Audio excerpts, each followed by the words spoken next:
खड़े हैं। कहते हैं कि इस कुएं का जो जल है वो गंगा जल है। यहाँ के गुरुदेव ने अपनी तपस्या से इसे प्रकट किया था।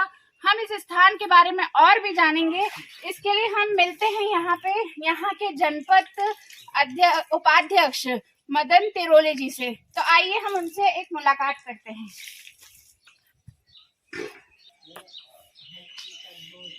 दो बार से यहाँ पर इलेक्टेड जीते हुए यहाँ के जो मदन तिरोले जी हैं उनसे बात करते हैं। वो यहाँ की सारी जगहों के बारे में काफ़ी अच्छे से जानते हैं। साथ ही उनके साथ बैठे हुए हैं कांग्रेस आरटीआई अध्यक्ष अजय वर्मा और मदन तिरोले जी। तो आइए हम इनसे कुछ बात करके इस जगह के बारे में जानने की कोशिश करते हैं। नमस्कार सर। यहाँ पे कितने साल पुराना इतिहास रहा है?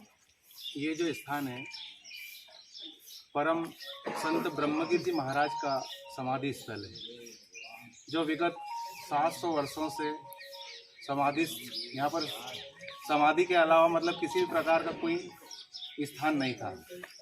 उसके बाद जो वंशावली चली उनके शिष्यों की, तो उसके बाद एक वंश उनका समाधि दादी प्रथा चली। ब्रह्मगिरि जी महाराज के बारे में परिचय देना चाहूँगा। हमारे निमाड़ के संत सिंगाजी महाराज, जिनके गुरु मनरंग जी महाराज जो हरसुद छनेरा में चारखेड़ा में समाधिस्थ हैं, उनके गुरु ब्रह्मगिरि जी महाराज विगत 700 साल पूर्व यहाँ पर आए थे और जनता की सेवा, और यहाँ पे उनने अग्नि अखाड़ा संत बने और जनता की सेवा में जनमानस को कल्याण के लिए यहाँ पर गंगा जी को उत्पन्न किया उनकी तपस्या से।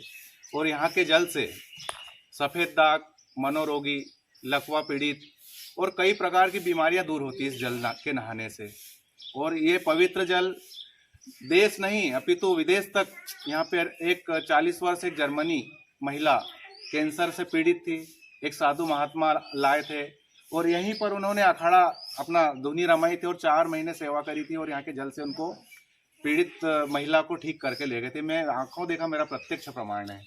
तो यहाँ का जल और यहाँ का जो भगवान का सानिध्य बहुत दूर दूर तक, दूर दराज तक प्रचलित है और यहाँ पर किसी प्रकार का कोई शुल्क नहीं है। बहुत अच्छा स्थान है। अमावस्या और मंगलवार के रोज यहाँ पर दर्शनार्थी आते हैं, पूजा अर्चन करते हैं, स्नान करते हैं और प्रतिवर्ष दत्त पूर्णिमा के उपलक्ष्य में यहाँ पर निशान चढ़ाए जाते हैं और संत सिंगाजी और ब्रह्मगिरि जी मनरंग जी की गाथा मृदंग और भजन के माध्यम से गौरव गाथा का गान किया जाता है और निमाड़ अंचल से दूर दूर से लोग यहाँ पर निशान चढ़ाने आते हैं, इस मेले का आनंद लेते हैं, उत्सव मनाते हैं और गुरु जी का आशीर्वाद लेकर अपने अपने गंतव्य को चले जाते हैं। तो दोस्तों, ये स्थान वो स्थान है जो सिंगा जी के गुरु का स्थान है। यहाँ पे आप भी चाहे तो आ सकते हैं। ये खंडवा से कितने किलोमीटर दूर है? खंडवा से 15 किलोमीटर, 20 किलोमीटर। खंडवा से लगभग 15-20 किलोमीटर दूर है ये। और ब्रह्मगिरि नाम है इस स्थान का। आप लोग आके यहाँ पे स्नान कर सकते हैं। कहते हैं इस कुएं का जो जल है वो गंगा जल है। यहाँ पे समाधियां हैं यहाँ के गुरुओं की, और वहाँ आके आप दर्शन कीजिए, आशीर्वाद प्राप्त कीजिए। कहते हैं कई रोग यहाँ से ऐसे भी हैं जो कैंसर पीड़ित जो लोग थे उनकी भी समस्या है उनसे दूर हो गई है। दोस्तों, आज हमें यहाँ पे कांग्रेस के आरटीआई अध्यक्ष अजय वर्मा जी से भी मुलाकात हो गई है। तो आइए हम जानते हैं कि वो यहाँ पे किस सिलसिले में आए हैं। यहाँ पर मैं परिवार ब्रह्मगिरि जो धर्म स्थान है, हमारे मदन भाई तिरोले जी जो यहाँ के जनपद उपाध्यक्ष हैं, उनके सानिध्य में यहाँ के दर्शन लेने के लिए हम पूरे परिवार के साथ में आए हैं। और यहाँ पर जैसे पता चला मदन भाई के माध्यम से कि यहाँ पर असाध्य रोगों का भी इलाज सिर्फ गंगा जल से हो जाता है जो यहाँ पर है। यहाँ पर मतलब सिंगा महाराज जो सिंगाजी में स्थित हैं, सिंगा महाराज के जो गुरु हैं जो छनेरा में हैं, मनरंग स्वामी, उनके भी जो गुरु हैं, मतलब आप ये कह सकते हैं कि गुरुओं के गुरु मतलब दादा धुनी वाले दादाजी के समतुल्य। तो ये मतलब पवित्र भूमि है। यहाँ पर आदमी अगर आता है, पूजा अर्चना करता है तो यहाँ पर लगभग मानसिक रोगी हो गए, लकवाग्रस्त हो गए, असाध्य रोग हो गए, कैंसर से पीड़ित लोग हो गए, या किसी को कोई विसंगति है शारीरिक कायाकल्प में, इवन देन यहाँ पर जो मनोकामना है अगर किसी व्यक्ति की और सच्चे मन से यहाँ पर पूजा अर्चना करता है तो उसको यहाँ पर पूरी तरह से यहाँ पर पूरा लाभान्वित होता है। तो आप सब लोगों से मेरा अनुरोध है कि एक बार यहाँ पर तीर्थ स्थान पर आके, ये खंडवा से लगभग 15 से 20 किलोमीटर के दरमियान में है और पक्की सड़क है, यहाँ का अप्रोच भी बड़ी अच्छी है। तो आप यहाँ पर आके अपने दर्शन का लाभ लीजिए और अपने स्वास्थ्य लाभ लीजिए। जय ब्रह्मगिर महाराज। जय ब्रह्मगिर महाराज की जय हो। आ जाइए, आप एक काम करो, हमें एक ऐसे दादा भी मिले हैं जो कि लकवाग्रस्त थे और उन्हें यहाँ पे आके काफी आराम महसूस हुआ है। आज वो चल फिर रहे हैं, पूर्णतः स्वस्थ हो गए हैं। तो आइए देखते हैं, उनसे कुछ बात करते हैं। नमस्कार, आपका नाम? कैलाश चंद्र दस्तूर अमलपुरा। आपको क्या तकलीफ थी? मेरे को पैरालिस मतलब लकवा लग गया था 2012 में। फिर यहाँ पे आके आप स्वस्थ हो हाँ, गए?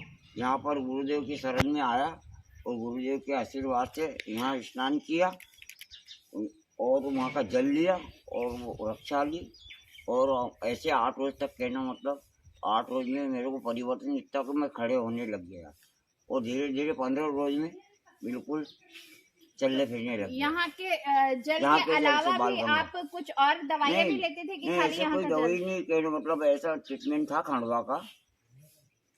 तो मेनली वो यहाँ का जल ही लिया करते थे, उसके बाद वो स्वस्थ इस हो जल गए। में यहाँ पर ही बाल गंगा कहना मतलब उनका कहना है कि यहाँ पे बाल गंगा स्थित है। हाँ। और उसके बाद से वो यहाँ पे लगातार सेवा दे रहे हैं। हाँ, तो आप यहाँ पे क्या क्या करवा रहे हैं अभी फिलहाल में? क्या कैसी सेवाएं दे रहे हैं आप? यहाँ पर यही सब पब्लिक आती है, सबके दर्शन वगैरह, ये साफ सफाई, गौ माता की सेवा, भागवत कथा हर साल करवाते हैं निःशुल्क। हर साल यहाँ पे निःशुल्क कथा भी करवाते हैं। वो यहाँ से स्वस्थ होने के बाद उन्होंने ये इच्छा अपने मन में प्रकट करी, अपना कर्तव्य समझा कि वो यहाँ पर ही रहकर सेवा करें। जो जीवन है वो सेवा में गुरु के, और दूसरे लोग भी लाभान्वित हों यहाँ, और दूसरे लोग भी लाभान्वित हो यहाँ से। आइए अब हम आपको यहाँ मंदिर के और अलग अलग स्थानों पे लेके जाते हैं और यहाँ पे जो मेन समाधि है उसके भी दर्शन करवाते हैं। यहाँ पर ये जो ब्रह्मगिर आश्रम पे मेन समाधि जो ब्रह्मगिर महाराज की है, तो इस समाधि के अंदर उनने अपना शरीर त्याग किया है और उन्होंने ही एक परंपरा बना के गए हैं ब्रह्मगिर जी महाराज, सदगुरु ब्रह्मगिर महाराज, कि इस स्थान पे नाम भले ही मेरा हो पर मेरे गुरु पूजे जाएंगे। तो ये जो समाधि है ब्रह्मगिर जी महाराज के गुरु की है, जगन्नाथ स्वामी की। तो पूजन आरती दीप वही चलता है, उन्हीं की मतलब पूजा होती है। तो गुरु के स्थान को उनने सर्वोज्जनी है, ब्रह्मगिर जी के गुरु। तो यहाँ पर हर मंगलवार और अमावस्या के रोज पूजन अर्चन और आरती भी इसी समाधि स्थल पे होती है। तो उन्होंने गुरु को पूजनीय बनाया है। तो मैं ब्रह्मगिर महाराज जी के स्थान पे सत अभिनंदन गुरुदेव का, जो आपने मेरे से सत अभिनंदन एवं पूजनीय गुरुदेव को चरण वंदन करता हूँ। ये जो वट वृक्ष देख रहे हो, ये सत्यसाई बाबा आश्रम पुट्टपर्ती आंध्र प्रदेश से सत्यसाई सेवा समिति भजन मंडलियों को दिया गया था। तो हमने इसको रोपा गया था, तो उसका अभी समझो कि 2 वर्ष से ऊपर का हो गया है। ये ध्यान वृक्ष है। सत्य मेडिटेशन का टेग लगा हुआ है, उसको जरा कर लेना सर। वहाँ पे रोपा था तो उसकी कलम देश विदेश तक दी थी समितियों के माध्यम से। तो ये मेडिटेशन ट्री, इसका नाम दिया ध्यान वृक्ष, साईं ध्यान वृक्ष। जब ये बड़ा होगा तो यहाँ पे ध्यान किया जाएगा अपनी मनोकामना, मन की शांति के लिए। पुट्टपर्ती से कलम आई थी, तो जिसको हमने सेवा करके इतना बड़ा किया है। और अभी भी हम मतलब हमारा सेवा दल आता है, भजन मंडली आती है, तो यहाँ पे पानी, खाद और ये काली मिट्टी का हम अभी थाल बनाएंगे। और जब बड़ा होगा तो यहाँ बिल्कुल चारों तरफ एक कोटला बनाएंगे गोल, और इससे ध्यान केंद्र बनाएंगे। सत्य सेवा बाबा आश्रम से आया ये टोपी थी।